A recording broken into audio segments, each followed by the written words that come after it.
At this point, I'm going to light the chalice and then invite Ann Tees to do our reading, and then we will lead into Laura Humphrey talking about Connect and Breathe.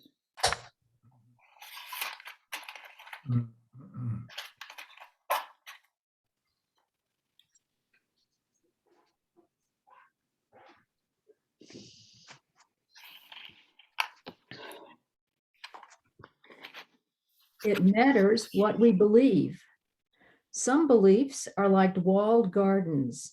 They encourage exclusiveness and the feeling of being especially privileged. Other beliefs are expansive and lead the way into wider and deeper sympathies. Some beliefs are like shadows clouding children's days with fears of unknown calamities. Other beliefs are like sunshine blessing children with the warmth of happiness. Some beliefs are divisive, separating the saved from the unsaved, friends from the enemies.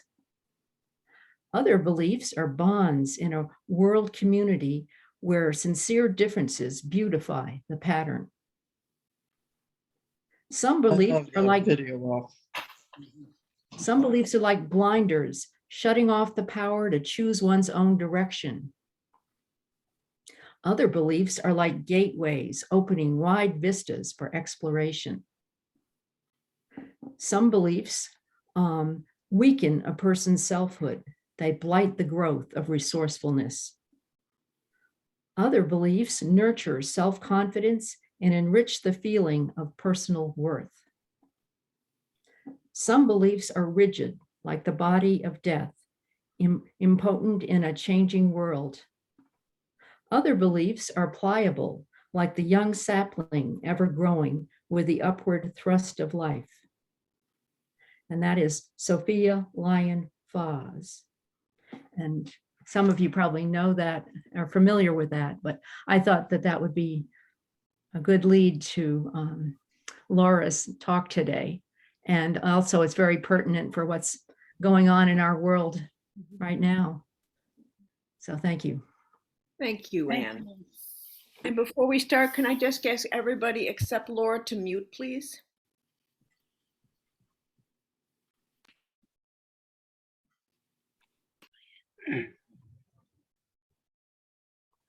Laura, it's yours now. Thank you. Well, thank you. I very much appreciate the opportunity to talk about Connect and Breathe. It's an organization that's near and dear to my heart. And I volunteered to talk about the organization because I was one of a small group at the church that helped start the organization and steer it towards what it has become today. Back in the day, the church had task forces. That's what all of the groups were called. And there was a newly forming task force for women's issues. And excuse me, we had not decided exactly what our focus was going to be, but we knew that we wanted to do something that was women specific. I joined the group because primarily, as those of you that heard me do my presentation, one of the topics that was floated was domestic violence. And that was something I had been very involved in when I lived in Colorado and was interested. As the organization chose its focus, I was less interested in abortion because it was not a personal topic for me. And frankly, I knew very few people, I thought I knew very few people who had had abortions, but I had also been involved in my kids' swim team and had taken that organization into becoming a 501c3 and knew the steps, and was happy to help out with some of that.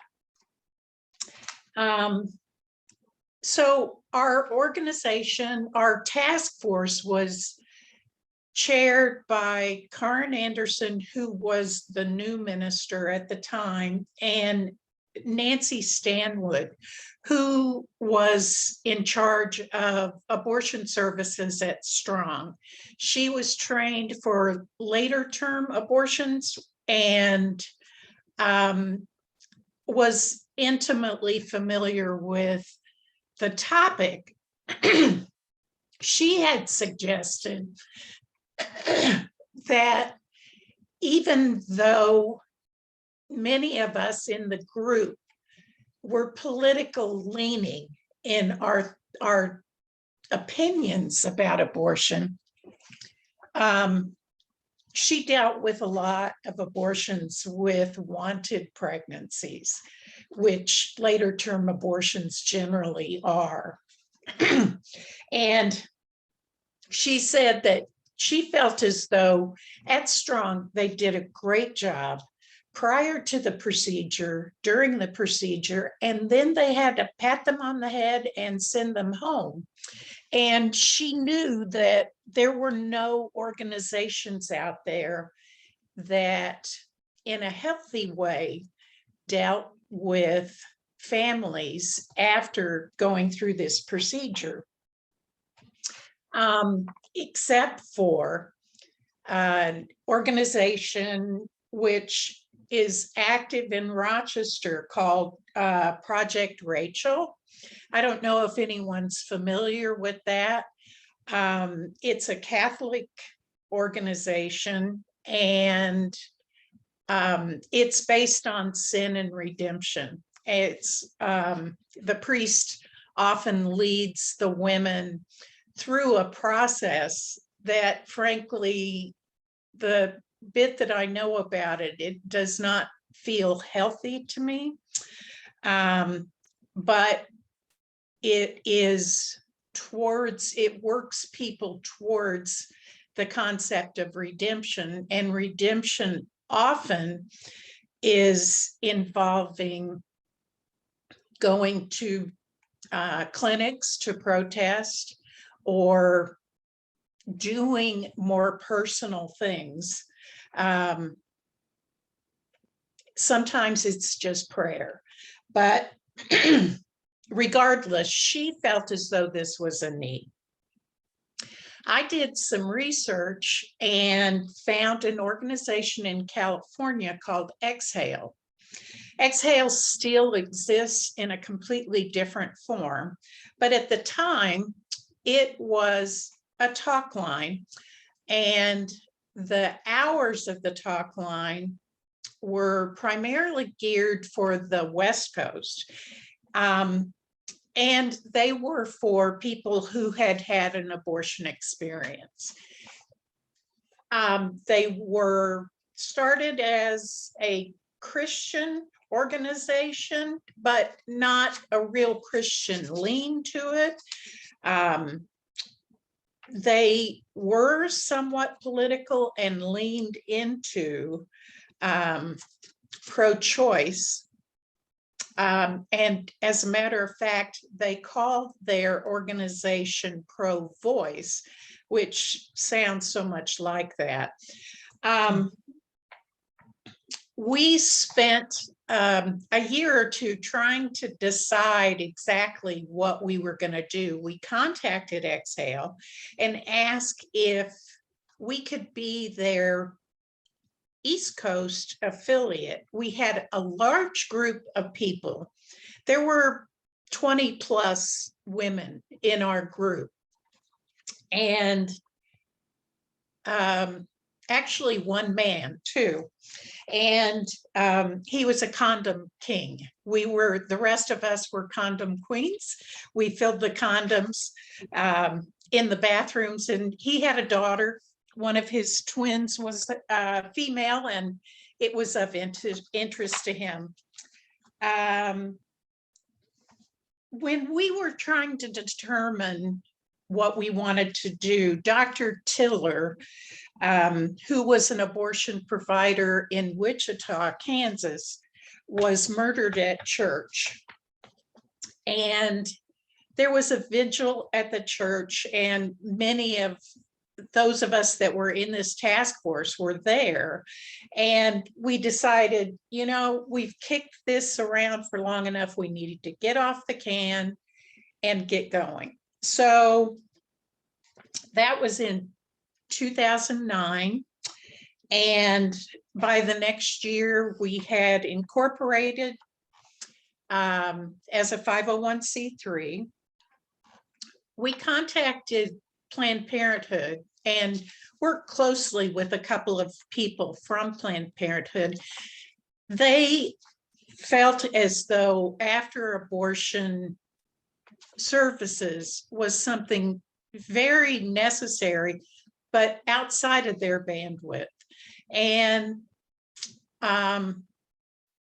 they gave us their blessing. And as a matter of fact, one of the staff people was a UU, and she, Kaylin Rich, joined the group to help in leadership. And she has recently come back and is back running the board at this time. Julie Smith is here. And Wade, for those of you that don't know Julia, she was also a board member with me. We are both now retired, but she was engaged as a volunteer and then later joined the board when I basically sat on her and made her do it.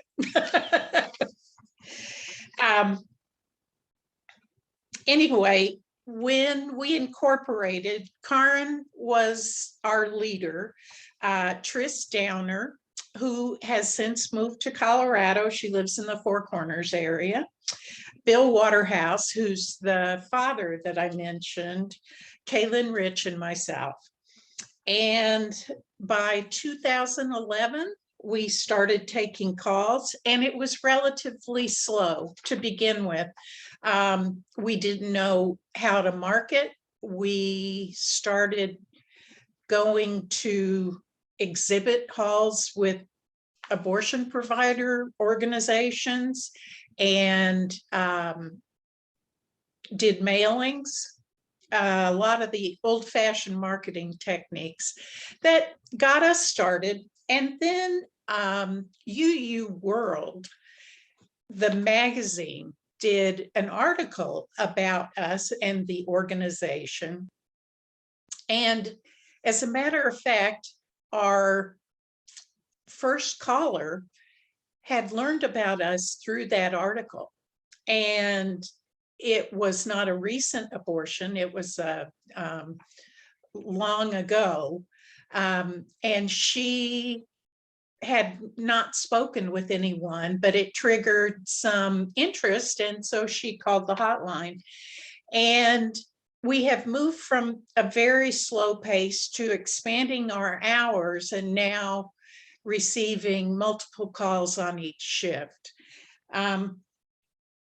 So it has picked up as things do on the internet with online marketing. So early on, a UU member went home to his wife, who was on staff, is still on staff at SUNY Geneseo in the psych department. And he said, I think this is something that you might be interested in. And sure enough, she went through our training and very quickly rose up and volunteered to be our volunteer trainer, and is still doing that. And our volunteers at the time and up until the pandemic were all local. They were all people from Rochester. And we had at least quarterly, and they're more frequently now, debriefings where volunteers would get together, and now it's all on Zoom, but we get together and discuss the calls. Primarily give everyone an opportunity to process difficult calls and also talk about thoughts about our approach and what would you have said, what is a different way to interpret this, and just give us a chance to decompress and process what our callers have submitted. That seems to be something that is necessary and very important, not only getting to know the other volunteers, but just to make sure that we are all on the same page and approaching things the same way. Early on, we had a focus group, and we included some of our volunteers, our board members, and I think a couple of folks that I see here today may have even been engaged in that. We had a consultant, and we basically wanted to drill down and determine who we are, what we stand for, and how we differentiated ourselves from Exhale. Because over time, Exhale's hours accommodated both coasts, but their volunteers were all local to the San Francisco area. And what we determined was that we would be completely apolitical and non-judgmental.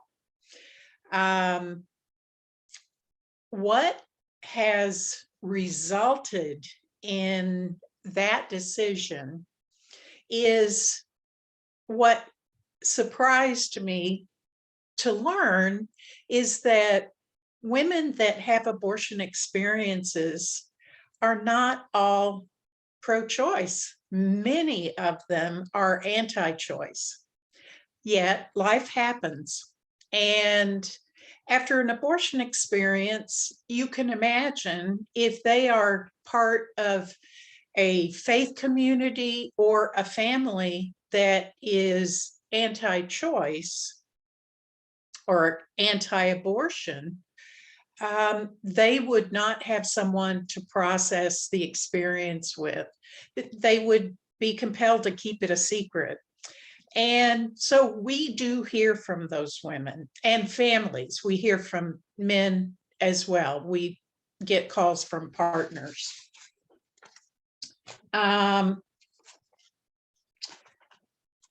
Let's see, I took a few notes just so I wouldn't forget some of the details.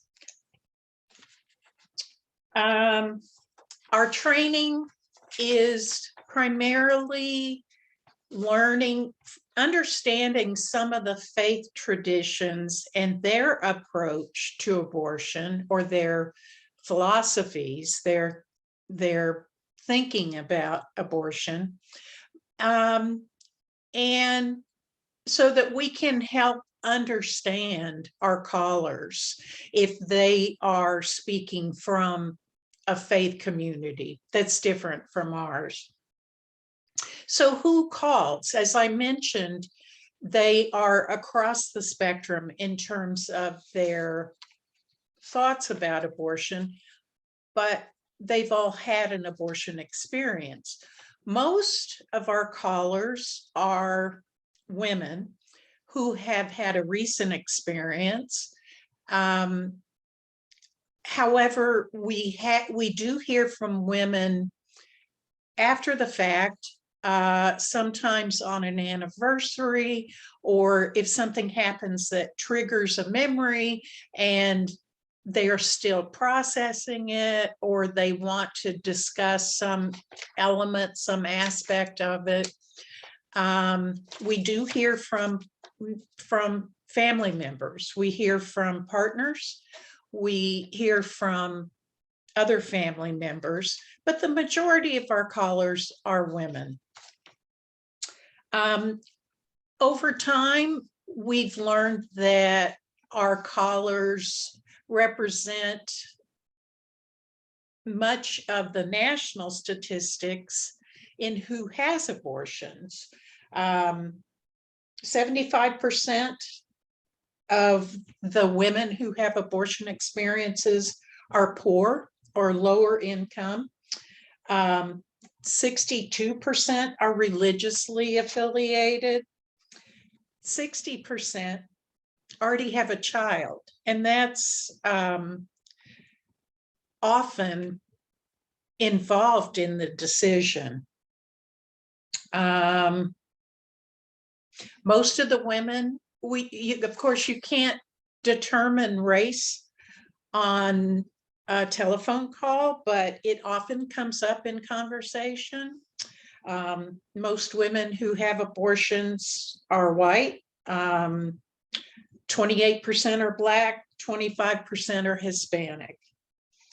As I mentioned, many of the callers have children, or at least a child, and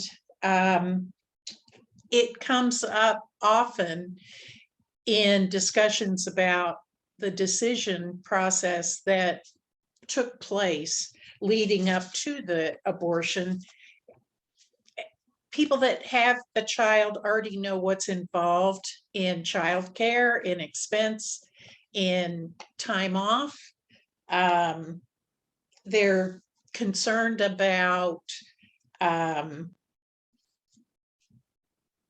not only the physical elements of dealing with another child, but the financial elements.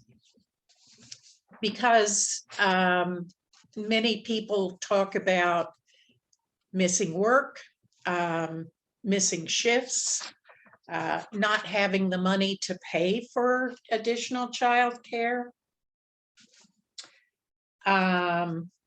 Sometimes the political language does come up from the callers, and what our volunteers are trained to do is to follow the lead of the caller.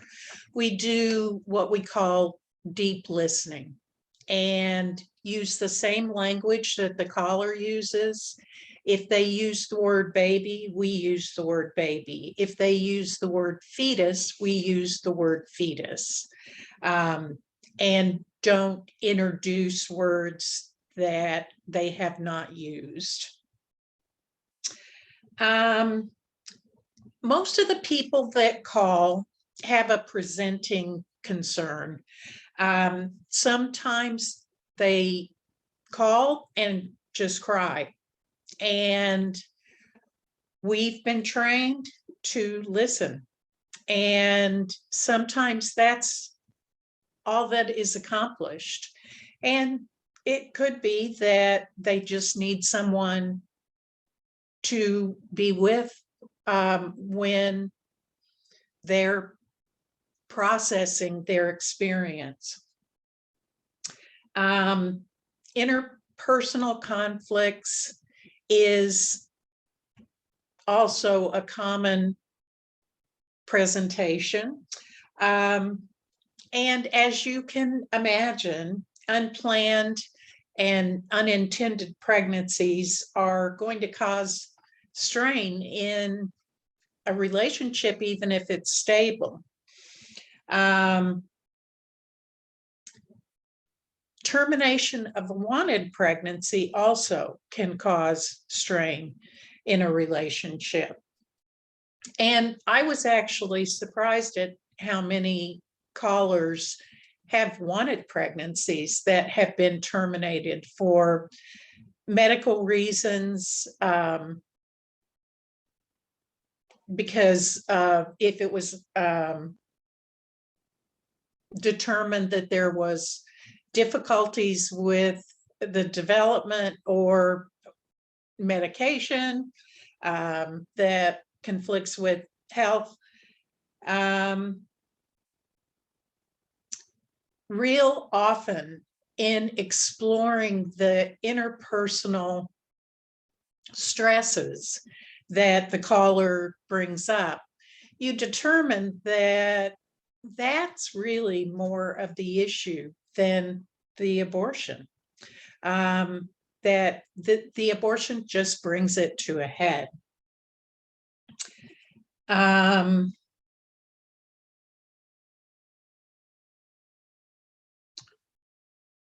other thing is that, and we all know this, if we have a partner in our life, that men and women or different people always process things differently. They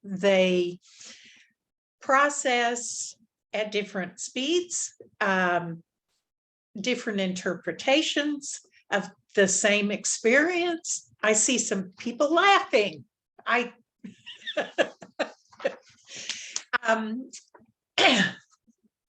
have heard callers frequently say, my husband says just move on because he has. And I think that when you're at different points of the process of exploring or processing an experience, if someone has already moved on, it can create a lot of tension if the woman is still processing her experience. And many times that leads to a lot of misunderstandings because the husband, the partner may not understand what's going on. I've moved on. Why can't she move on? The other thing is that for people that have limited decision-making autonomy, it increases the distress after the procedure. So if there has been pressure one way or another, the conflict often escalates after the procedure. If the woman is pressured to go through with the pregnancy and she chooses not to, the stress is obvious. If she goes through the abortion procedure after being pressured to do it, she then may come to realize that her decision was pushed, and she may or may not have made the decision to go through it without that pressure. And that can lead to a lot of strain in the relationship. The other thing that we hear a lot is medical vulnerability. It's actual or potential problems. The anti-abortion organizations have done an excellent job of disseminating false information.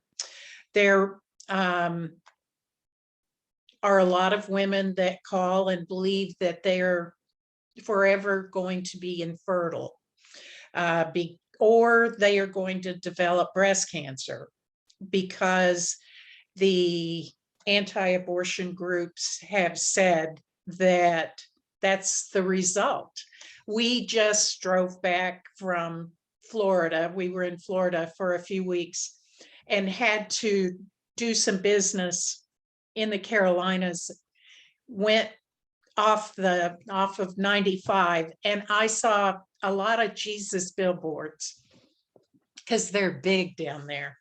I saw one that said abortion. It had a picture of a baby with the lines on it like what you would see on a ham, pig. You know, this is what the different cuts are called. And it had price tags on the different pieces of this baby. And it said, abortion, Satan's still alive and well in the world. And my guess is that was put up by a church or a local organization, but I had to share that because I knew I was going to be doing this when I saw that billboard. And it's incredible how successful these organizations have been. Not that particular billboard, but disseminating false information about the physical repercussions of going through an abortion. Frankly, it's a very safe procedure when done by a trained professional. And people will call and are very concerned about the state of their health after they've had the procedure. So a lot of just sharing more accurate educational information. And it's clear that many of the callers were not only limited to valuable healthcare professionals in terms of people that they can have conversations with about the procedure or about the status of their health, but also accurate health information. And so I think the intent clearly is to discourage abortions by saying that these horrible things happen. But what I've learned is that life happens and people have abortion experiences. And while it's deemed necessary, then the fallout after the fact is they come to believe some of the disinformation that's spread. Women call and say, should I still be bleeding? I just took another pregnancy test and it turned up positive. And so in terms of the bleeding questions, we often steer the women to their healthcare provider. Most clinics will have a nurse available that can answer questions. And in terms of the pregnancy test, hormones are what are used in the pregnancy test. And we have to explain what's happening with your hormones after having been pregnant and then terminating the pregnancy. Your hormones are haywire for a little while. Sometimes women will call with an actual medical problem, and again, we steer them back to their provider. They may have had a long past experience with abortion. They have a new medical problem, and they may believe that this new medical problem is caused from that long ago abortion. So a lot of our work has been with these callers, just providing more accurate information about termination of a pregnancy and the physical repercussions.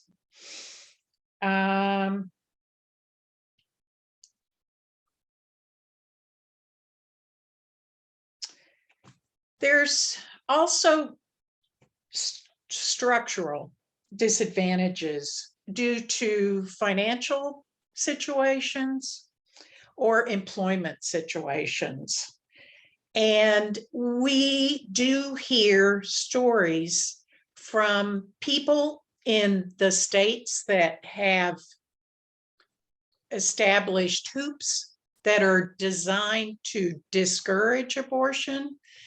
And what the research indicates is that those hoops, for instance, the waiting periods and whatnot, the numbers of abortions don't change in those states.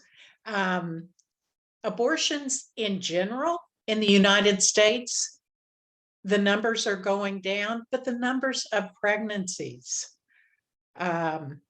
is also reducing across time, and the percentages of terminations is at the same correlate as when abortion numbers were very high in this country. It's because pregnancy rates were very high, and the two lines have followed the same slope in this country. So I think that in states that they believe that the obstacles that are created by eliminating clinics or abortion providers' access,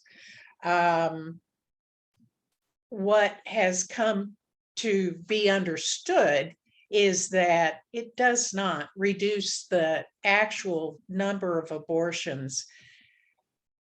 I think you can appreciate that if a woman needs an abortion and it's not available, many times desperation leads to desperate acts. And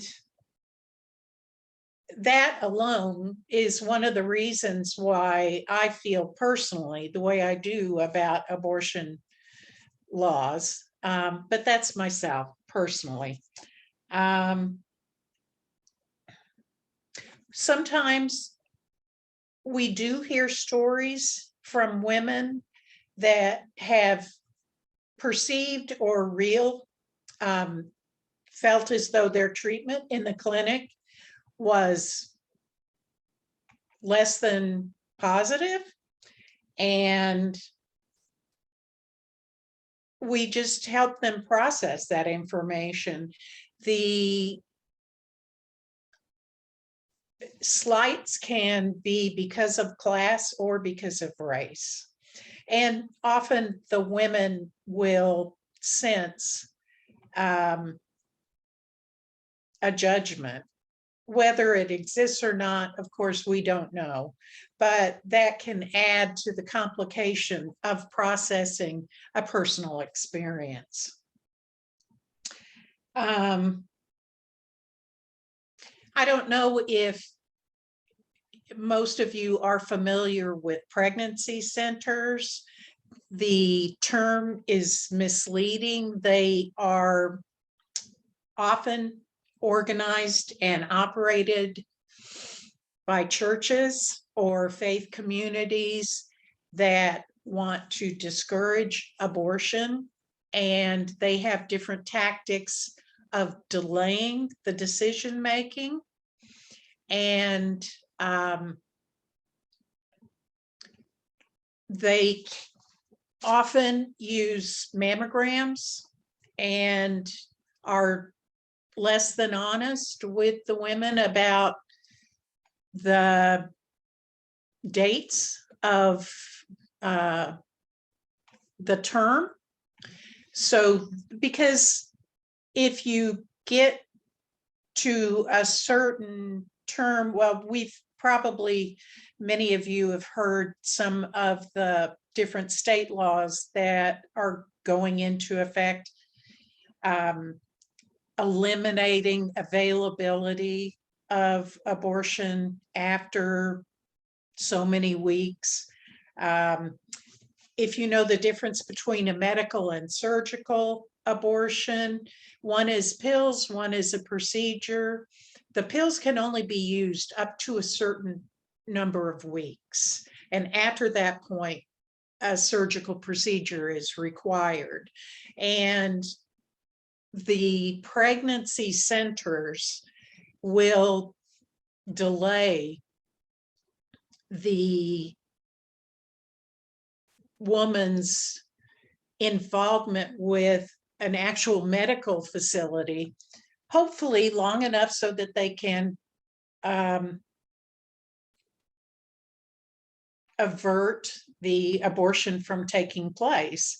It's unfortunate that many of the women that contact us have had experiences with these organizations, and if you don't know what their motives are, it can add to the level of complication in going through a procedure. So with Connect and Breathe, our training is not only to understand a lot of the medical things, but as I mentioned, a lot of the faith-based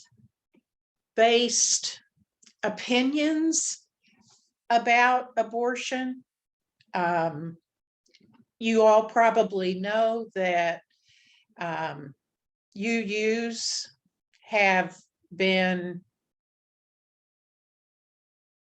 pro-choice for many years, long before it was a term, I think. They support women in making their own decisions. I think also what I learned, it's very difficult to learn to be non-judgmental, and to listen to people telling their stories, and to just listen and to respond in a way that elicits more conversation. It's not a give and take conversation. We're trained at listening and promoting conversation. The questions that we ask often are for clarification. Tell me more about that. I don't understand how you feel about what you're saying. Also, I think if you understand some of the different faith communities' approach, it helps to understand the framework that someone is processing this experience. So we do spend a good deal of time discussing some of the different, and I used to think that, frankly, that Catholics were the worst. And that was before I ever went through any of this training. I really did. And it probably still comes out when I'm talking about the Rachel Project. But I have learned that if it's the framework that the person operates in, how can that be wrong? It's different from my framework, but it is their framework. And to be judgmental about it is not helpful. So while I approached training thinking, oh, I can do this. I couldn't. I wouldn't have been able to. I really did have to go through the training. What I mentioned earlier too about the structure of our organization, our volunteers historically were all Rochesterians or from the Monroe County area. And after, it's a long, complicated story of why it had to do with our phone system and forwarding our calls. We used to share phones and had to pass around cell phones. And it had to do with voicemail. We didn't want to have a system that would go into our personal voicemail. And we, during the pandemic, found an organization, a new company that would forward the toll-free numbers to a system that no longer had the complication with the voicemails. So now our volunteers can be anywhere, and we have volunteers from coast to coast, which is marvelous. We don't have to worry about trying to get more UUs to do this. We get people, one of our strongest volunteers is Catholic, and we have people from all faith backgrounds, and not everyone is trained as a volunteer because it's a personal experience. There are some people that recognize that this is an important human decision and a process that people often need assistance with. And I found the work volunteering, I never was going to take call. And then once I went through training, I thought, this is really fascinating to me. And the men and women that called us, that I spoke with, it is just a marvelous experience. And I would have never found myself had it not been for just timing of things that I found myself in this group. It had nothing to do with domestic violence, and yet it fit a need, obviously, that I had and that we had. So I want to open it up for questions. Julie, do you have anything you'd like to add? You want to unmute yourself? I will just say we're down to just a few minutes for questions or comments. Oh, I'm sorry. No, that's just, it was fascinating. So Julia, if you'd like to talk. Well, I'd just say that the volunteer training is intense, and it was initially an obstacle for me being a volunteer because I had to commit to 6 sessions, and when I was working, I couldn't commit to 6 sessions, and finally I could and did. But the training, there's a lot of role play and practice, and before a volunteer is let loose to do this on his or her own, mostly her, it's done with a supervised session so that somebody watches them and can then coach them and say, or the volunteer can turn to the coacher and say, help, I don't know what to say. So there's a lot of really good listening and training. And the volunteers have a manual of a huge number of resources that they can use and that they can use to refer a caller, like Catholics for Choice is one, and some other, and websites and Gutenbacher, information yeah. manuals and things like that. So the volunteers have a lot of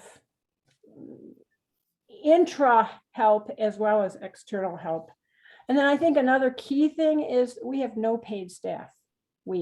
Yeah. I'm no longer part of it per se, but Connect and Breathe has no paid staff.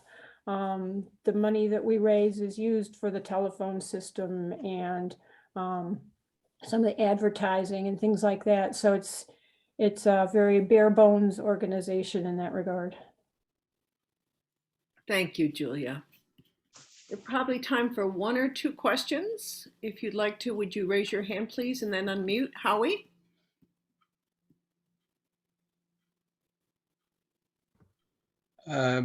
Thank you for that, all that information about such a worthy program. I want, as you were talking, I went online and looked around. I typed in things like post abortion or after abortion support and so on to see what would come up. And I didn't see Connect and Breathe anywhere on the first few pages. So I wondered, how big a group is this relatively nationally? Is it like a small group and others like the one on the West Coast are doing it a lot more? Or are you in the middle of the pack? Are you one of the leading organizations in the country? That's a great question.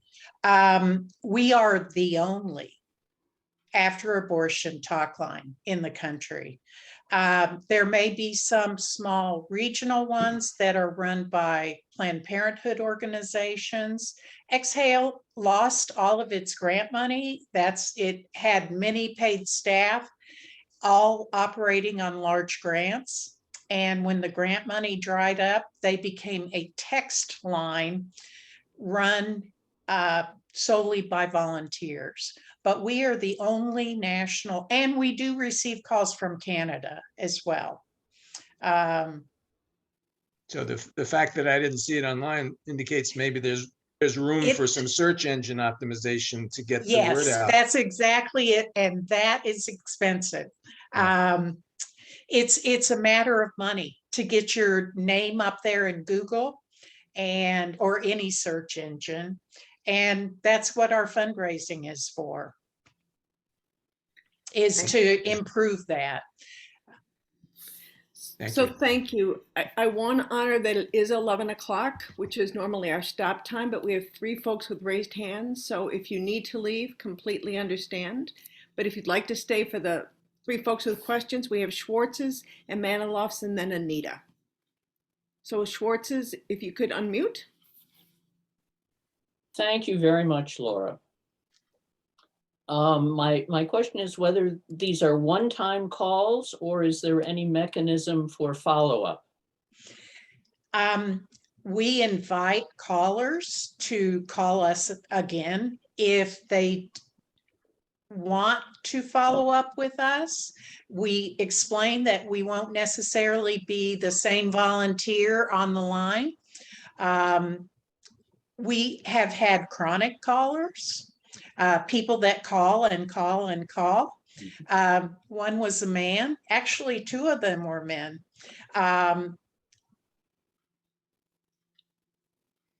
Some are people that are just having a hard time processing.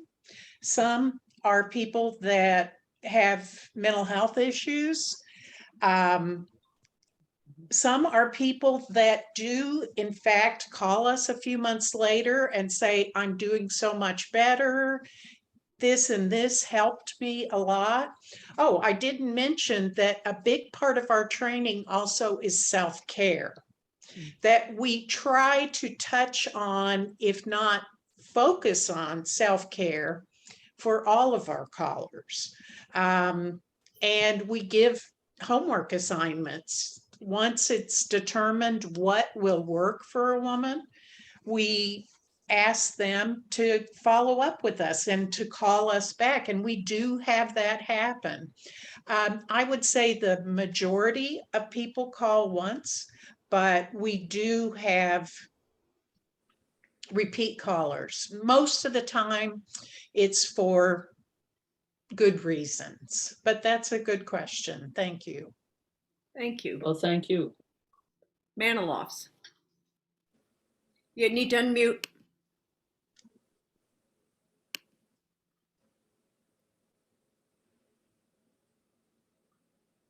I think There you that's go. it. Yeah.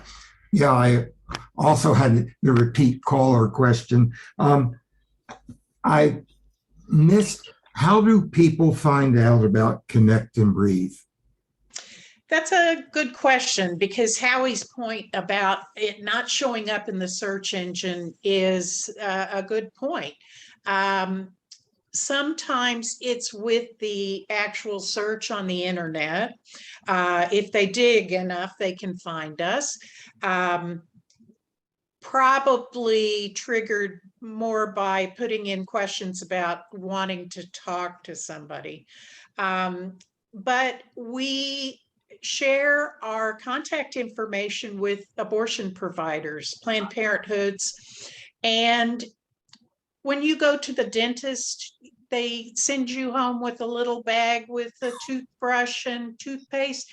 They get aftercare packets to women's in after a procedure as well, with a list of resources, commonly asked questions.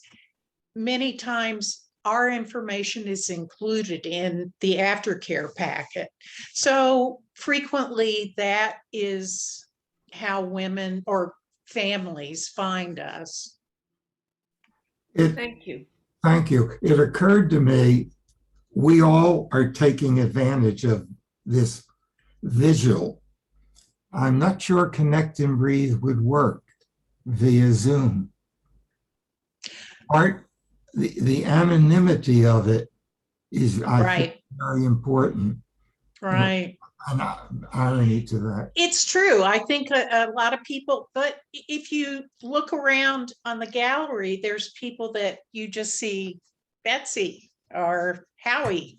That could work that way, but then you get into the issues of age discrimination and race discrimination. It could be that a woman may be willing to call if they know it's anonymous and they really don't know who they're talking to. And it loses some of that if they see who they're talking to. Thank you. Mm-hmm. Thank you. And our final question will be Anita. Okay. Thank you very much, Laura. That was very educational and informative. I was curious about, it sounds like you mostly or maybe all the time deal with people who have had an abortion. Do you ever talk to people who are in the process of making the decision? We occasionally will hear from those people, but we make it very clear to our callers, we are not involved in options counseling. Most clinics have their own option counselor or counseling department where all of the options are discussed with families. And usually, unless it's a pregnancy center, it's unbiased so that individuals can make the right decision for their family. We did have a call of a woman who said she was going to have an abortion the next day and wanted to make sure we were real in case she needed us after the fact. But most people that call that are trying to make a decision, we steer them back to unbiased options counseling. And there is information online that you can read about or watch videos. There's several organizations that provide that. Some of them are faith-based, many of them are not. They're more medical. Okay, Thank you. Thanks. Laura, this has been wonderful and so important to know, and so proud of our church and for people like you who have helped lead this wonderful service to the community and to the nation. So thank you so much. It's wonderful that it's recorded so others might be able to see it too. So closing out our meeting, I will blow out the chalice and look forward to seeing you next week when David Freeman will be up. So take care all, stay safe, stay warm, and we'll be thinking of everybody we talked about earlier today.